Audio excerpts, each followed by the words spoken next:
Hi, Jay Edwards. I'm here today with Harry Costello again from UCL Medical School. We're going to go over the topic today, intermittent fasting. Personally, I've tried this myself to deplete body fat, and this works for me. But I want to hear from Costello what the medical perspective is, and how what could have been going on whilst I was experiencing this. So what is this? What is intermittent fasting? So, I mean, we've known about intermittent fasting diets. We've known about since the 1930s, and there's been a lot of studies in animals where they've been starved for periods and then been giving normal diet for periods and seeing what effect that has. And in actual fact, the main effect has been increase in lifespan. So they've done monkey studies and they've also done mouse studies, and they've seen in some mice that they've increased lifespan by like 20% or something around that region, which is huge. And the reasons for that are very simple level. Is that what starvation does, and this is talking about starvation as in 500 calories a day for 2 days out of 7. That's the 5-to-2 ratio a week is something that's been commonly used as an intermittent fasting diet. And what that does is it tricks the body into thinking it's no longer in a growth phase and it's in a conservation of energy phase. It thinks it's in a starvation period, and it puts emphasis on energy efficiency. And so, for example, one of the things that occurs with regard to this kind of efficient drive when the body is in a starvation period is that all those kind of hormones that we've previously discussed on kind of muscle growth and so on, they actually are down-regulated, so they decrease in their levels, and there's more of a focus on conservation of energy and energy efficiency and muscle efficiency. But if you do this in conjunction with kind of a normal diet and so on, this kind of starvation period that you're tricking the body into thinking about, it kind of uses up the fat stores, which you would do if you didn't have any food. The only the energy source your body would use would be the fat stores in your muscle and other places. So my experience of intermittent fasting, I did intermittent fasting, my apologies, for 4 days. I literally got up in the morning, I had nothing to eat, and I drank water throughout the whole day. I did go training whilst not eating. I trained for an hour, lifting heavy weights, and then it absolutely didn't affect my lifts. I was still lifting within the same weight barriers. I lifted, and then I went home and I had 2 to 3 meals within a 4-hour window. And then I did this over 4 days again and again. And what I noticed personally, from my perspective, my somatotype, I'm naturally an ectomorph, a very skinny lad, but I've over years developed some muscle, turned into a bit of a mesomorph, so to speak. But what I noticed, I didn't lose any muscle mass, I only lost body fat, and it literally just melted off of me. Is this healthy? Is this, how would you describe this as a sort of procedure that was happening to me?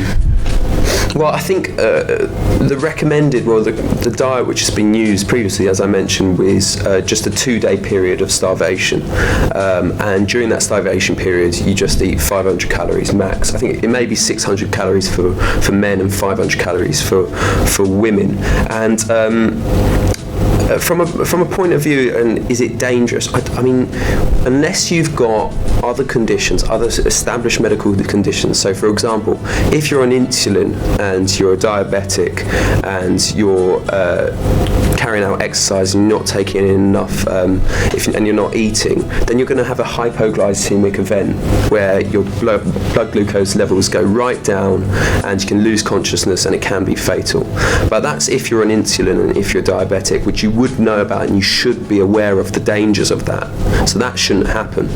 From a point of view where someone who's healthy, who's kind of relatively fit, then a starvation period where you're still taking in fluids, it's very key to taking fluids, and you're hydrating, but you're minimizing your calorie intake to 500 calories is absolutely normal. And we've evolved from periods where food wasn't available the whole time. Yes. Where you couldn't just nip down to your shop. We didn't have a constant fridge freezer of snacks. And you did have to rely upon kind of going hungry for several days. Where before the next hunt you'd kill the next mammoth and have a nice mammoth steak then. But so I think there aren't really any significant health impacts. There shouldn't be anyway. But then again, what I'd say is just be aware.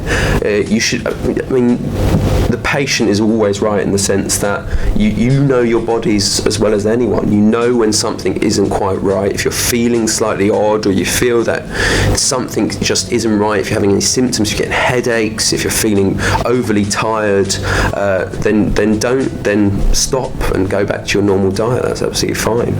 And I suppose the only other danger that I didn't mention is if you're in a job where you may be kind of using heavy machinery, or you need a high level of concentration, then if you've got low calories in your diet, then it can affect your concentration. It may be dangerous with regard to that, but it's just knowing your own limits and realising kind of what's normal for you and what works for you is the most important thing. So there you go again, guys. That's it. What it all boils down to is how you are going to utilise the best approach for yourself to achieve your goals.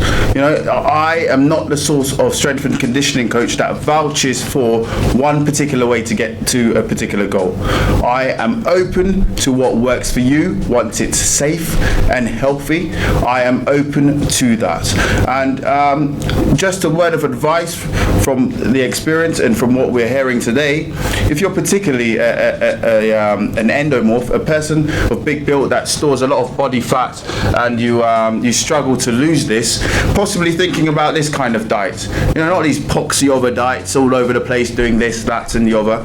Try not eating so much, because it could effectively go into your fat stores and allow you to decrease your body fat, which will all around possibly bring what it is you've been looking for such a long time. So once again, thank you, Harry, and there we have it on intermittent fasting.